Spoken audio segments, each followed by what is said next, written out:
So I got a 1999 Chrysler minivan here. It's one of the all-wheel drive models. We're going to do the brake job here on it. And here was the inside brake pad. What was left of it. You can see here where it was chewing onto the rotor. The worst part is, you know, this caliper pushed right back and everything.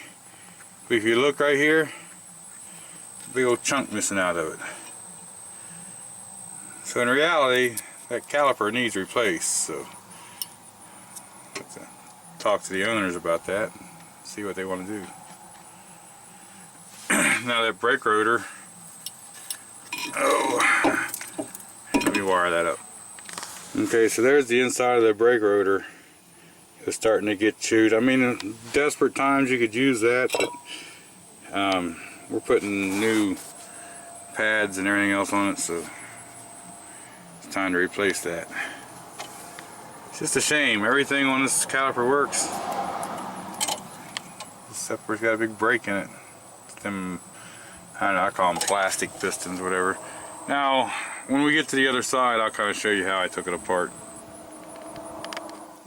Okay, I told you I was going to show you the other side, but I noticed this wheel bearing's bad, so I put this together so I could pull it inside. Now what we got here, you got a bolt here in the caliper and a bolt down here on the caliper. I think they're 12 now with this aftermarket caliper. I don't remember the size before, but anyway, you just got to take these two out. A lot of times I'll stick a screwdriver in here and either get in between the rotor or here on the pad, you know, on this outside pad, and pull this, but I just had this, just put that on so it won't come right off. But anyway, we just take these two screws or bolts out and this caliper will come right off. It's really pretty easy one. After taking them two out, you can just pull it right out of there. Now, I'm just going to wire this up there. If you was changing the brake pads, you're going to want to make sure that these slide. And you can kind of see how that brake pad clips in. There's little prongs on the back of this one that pushes up in the caliper. So I'll wire this up and slide that rotor off and get it out of the way. Okay, now that we just slid the rotor off, you can see the ends of the bolts. There's two here and two on the bottom. Right there's one. There's one under here. I might have to take that ABS sensor off. I'm not sure yet to get to that bolt. We'll see about that. But there's 4 of them bolts. I'm going to spray all this with some kind of penetrant just to help make it come apart. Okay, while this thing's soaking them up there, we'll bend these out straight. And we take this cotter pin out of there, and this little cap will come off and there'll be a nut under there. Okay, behind that nut's also this wafer washer. Don't lose it.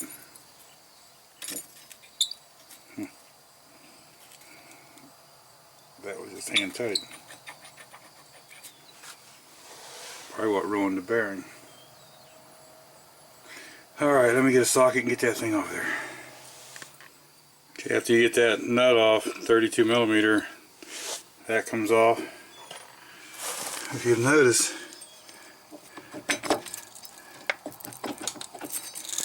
I can almost pull the, everything will pull that wheel bearing apart. Now there again, you want to make sure this axle shaft is loose. You can tap a little bit on here because there's no threads on the end, but don't get carried away. Now I want to see what it's going to take to get these 4 bolts loose, and we'll get that bearing right off there. Okay, one more jerk and that hub come right out of there. But anyway, there's one 10mm bolt that comes through here, and it does have to come out. If you got much crud or build up on the back of this, I'd clean it, spray it, and let it soak a little bit here if you can, and try to get it out of there. This one seems to be getting out of there pretty easily. If you're somewhere where it rusts, have a chance of breaking that, so just be careful. Okay, once you get that bolt out of there, this all just pull right out. Might have another dowel pin or something on it.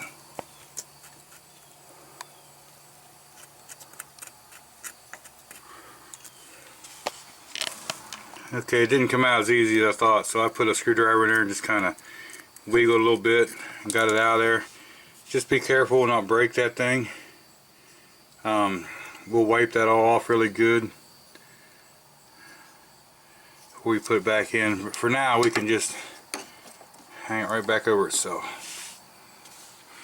Now we can get to all them bolts. There was one. I don't know if you'll be able to see it or not. There's one bolt right here that we needed to get to. Okay, I got one of them swivelly sockets on there, and there's room underneath the, now here, go this way. There's room underneath that socket. Just be careful with your doing that. Don't grind on this tone ring. You need that for the ABS. See, I got that axle pushed back in and down, so it gives me the most room up here. So I'll take the two top ones out first. And then I'll position that axle and pick it up or something so I can get to the two bottom ones. Okay, now that we got that loose, now you can take a hammer and probably bang it around like this one's moving. And if you get a little space back in there, you can pull it or pry it, run a little chisel or whatever. But I'm just gonna whack on it for a little bit with this, and it ought to come out, I think.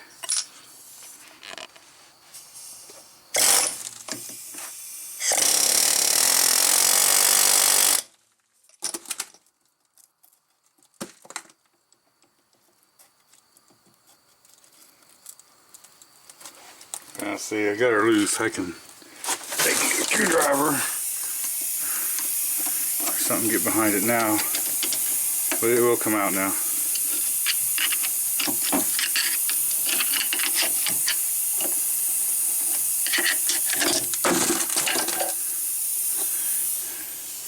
So there's that part.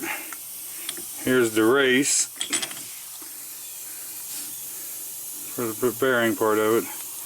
Now, all this in here, we're going to clean up. We're going to clean up this axle as much as we can.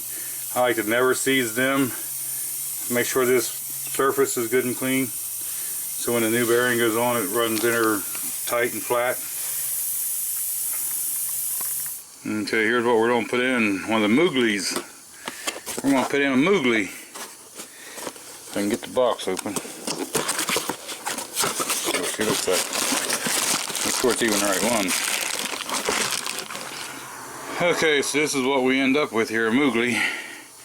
And if you notice the notch, these bolt holes ain't in a square pattern, so it has to go in like that with the notches up. Now I got this kind of cleaned up in here. I'm going to take some never sees around there a little bit, and just, you don't have to get carried away, but just kind of paint that up a little bit with never sees. If you ever got to do this again, it'll sure help you. Okay, now that we got that on there, we can stick this right on top and get your splines lined up. And then just, oh, here, maybe two hands. Okay, so now we can just put the bolts in from the back. There again, before you tighten any bolts down, get them all started in there. And these bolts here would be a good place to put just a drop of Loctite. Okay, we got them all in there. Like I say, you want to tighten and go, like tighten here and down there. You want to catty corner until you get it really good and snug. And then tighten them. And actually, that 6.15 was just as easy to get in there as that socket was. So now, I forgot to mention the You can take a wire brush and clean that tone ring off a little bit or something if you wanted to. And we're going to take a rag and wipe all that crap off of there before we reinstall that. Okay, now I took an air hose and blew these holes out real good and scraped the back of that, make sure that sensor went in there flush. So we're all pretty much back together, except for we got to put the rotor on and all the nuts and stuff here. But we're going to do that. We're going to figure out what the torque is on that and torque that. So we'll stick the rotor on and then we just slide that caliper back on there with the 2 bolts. Now this, you just got to get it in there and make sure all these go under.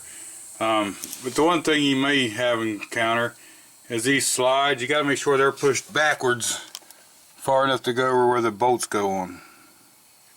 Okay, when you're putting that on. Because not, you'll push it and you'll think it won't go. If you notice, the caliper ear sticks inside, so you kind of put it on there first, and you can set this right up in place then. But that's got to go behind there.